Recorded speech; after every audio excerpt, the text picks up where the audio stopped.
Никола Груевски вечера во луксузен ресторан во Будимпешта и се вози со возило марка Volkswagen Шарон со унгарски регистарски таблички. Во друштво на уште двајца непознати лица, новинари од унгарскиот портал 24 го лоцирале поранешниот македонски премиер во еден луксузен дел од градот.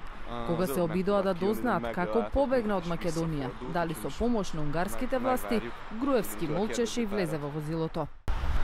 Господине Груевски, јас сум новинар од Унгарија од порталот 24. Како избегавте од Македонија? Мешани ли беа унгарските власти? Каде престојува Никола Груевски? Се уште нема точни информации. Со кого од Македонија контактира и дали таму бил посетен од сопартијци, засега никој не потврдува.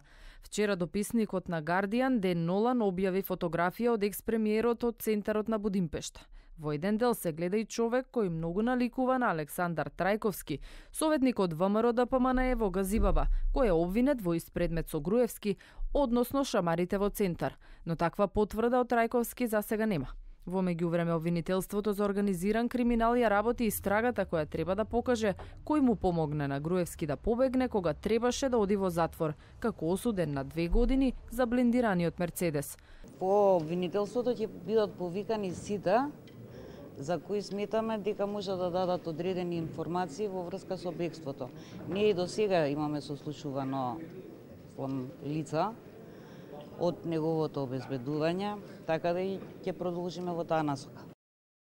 Унгарските власти демантираат вмешаност. Портпаролот на владата на Орбан тврди дека Никола Груевски добил фер и законски азил. Унгарија, колку што е инволвирана во тоа, ги следеше сите меѓународни правила во согласност со меѓународните стандарди. Не гледам дека ова прашање го поставувате на други баратели на азил во Европа. Досега истрагите не детектираа пропусти, ниту пак открија кој е одговорен за бегството на Никола Груевски.